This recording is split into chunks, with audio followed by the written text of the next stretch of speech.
Kelantan State Museum. This month, we are proud to present you an exhibition especially dedicated to a prominent Malaysian writer, Cik Husna Azhari. She was born in Kota Bharu on 8th November 1955. She graduated from Tunku Kursiah College, completed her A-levels study at Oxford College of Further Education and received a degree from Brunel University of West London in Polymer Technology. She was also rewarded a PhD from the same university in Response Engineering. Her first work as a writer was titled An Anthology of Kelantan Tales and published in 1992. Her writings are mostly set in Kelantan and a few of her works are used in literature subjects at schools in Malaysia. In this video, we would like to explain the nature of life in her short stories entitled Pak De Samat's Cinema and Happiest Man in Molo. Both stories are set in Molo, Kelantan in around the year 1960s. Kelantan, being famous with its dialect, inspires Cik Husna to write a story entitled Pak De Samat's Cinema. In Kelantan, it is a must in every village like Molo to have macho man, which in Kelantanese dialect called Gedebe. So in this story, Gedebe actually means more than macho. It also means fearless, strong and furious man. They also know some sort of skill of martial arts like silat, Thai boxing and very skillful with weapons like swords, keris and also axes. In addition, there is an unwritten code of conduct for Gedebe. First, Gedebe does not chicken out whenever confronted. Gedebes also do not double cross contracts and they keep to a conduct of honor. And Gedebes sworn enemies are cowards, double crosses, connivers and brigands. It is a matter of honor for Gedebes to hit someone with an axe or with the famous Kelantan mini axe. Mini axes are minuscule. It can be hidden in matchboxes. Favorite target form of mini axe is human head. So very few people are known to survive after the attack. Being the nature of life in Molo, the Debe seems to be as the problem solver but with violence. As what has depicted in Pak De Samat's Cinema, Cik Husna shares her experience confronting the Debes in various ways. Cik Husna learned from her mother that 3 men loitering in front of their house once upon a time were on a teach lesson job. It was because a man from Tasik had divorced his wife, which the 3 men before meant to be his wife's relative. It is indeed a true Kelantan fashion to dispatch a squad to someone. So all this shows that solving problems with violence is the nature of life in Molo. In Pak De Samat's Cinema, we can see that they live in a patriarchal society. Literally, patriarchal means a social organization controlled by a man or a group of a men. In 1960s, men were known to dominate and they were usually the head of the family. Fathers especially are looked up by their children, while mothers are familiarly seen to be taking care of the home. The author highlighted that the fact Pak De is the eldest son, even though he is the second child of the 4. In a way, this implies how the eldest son of the family is responsible of the house if the father was not around. And since men are looked up to, it was not a surprise that Pak De also become a Gedebe, just like his father.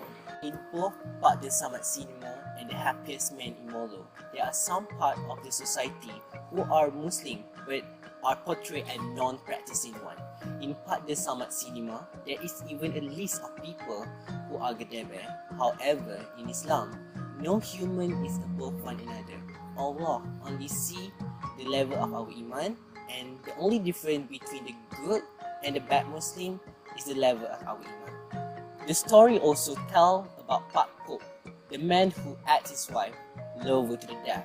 So again, in Islam, if the wife is having an affair with another man, they should use the hudud law, or which say to stone the couple. Pak Kok method was the wrong way of punishment. On the other hand, in The Happiest Man in Molo, the main character, Ing, is described as someone who gamble, which is prohibited in Islam. And also, on page 126 of Molo perspective, the narrator mentioned that Ing's wife took their children away to protect them because Ing did not act as a responsible head of the family. In Islam, the father is the one who should be the head of the family and give the good example to the children. The nature of life that we can see in Molo as depicted by Cik Husna in both stories is how some parts of the society who practice Islam believe that religion can solve all their problems, even mental disorders. It is understood that these people are faithful towards their religion, and one of the examples is on page 127 of Molo in perspective, of which the narrator's mother is described to be fearful of the idea of someone who is godless. One of the physical settings that is prominent in the story is the mosque where the faithful would go to perform congregational prayers. A gong called Geduk will be knocked to inform them that it is time to pray. Geduk was used back then when microphone and speakers were hardly available. Other than calling people to pray, it is also used to inform of someone's death, to declare the first day of Ramadan and Eid, to warn villagers of emergencies, and for a few more reasons as well. Also, all oil-built mosques, like the one mentioned in The Happiest Man of Molo, usually have kolah, or also known as tank waters, used to perform ablutions. Since the faithful ones in the story use water from this particular kolah to perform ablutions, it resulted in the belief that the kolah water has miraculous traits that is almost of the same power as Zamzam water. This is one of the reasons why the Tuk Guru used the kolah water to calm Ing, who was running amok. After being bathed by the kolah miraculous water, Ing apparently turned happy without any miseries and consciousness.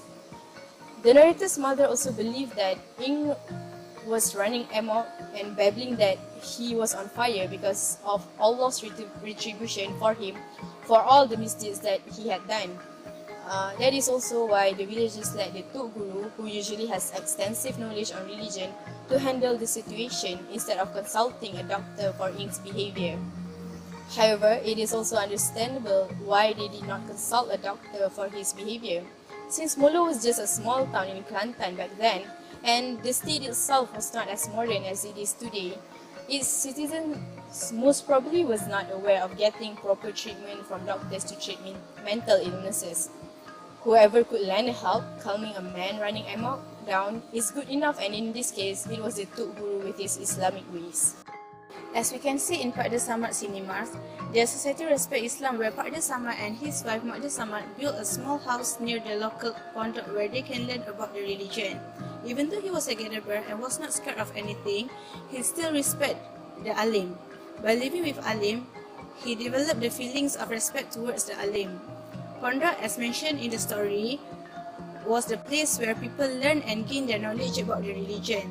Pondok are very small in nature, and the small houses were built around the teacher's house. Unfortunately, the pondok life of Pak Samad ended roughly because of the Japanese. To conclude, from this exhibition, we can learn that the people of Molo are fairly good Muslim, where they still practice the main teachings of Islam. However, some of them still exercise the behavior that against the Islamic teachings, because it's the part of their culture that inherited by their ancestors. In order to learn more about Cik Husna's works, do visit us at Kelantan State Museum. This exhibition will be up until the end of the month. Thank you.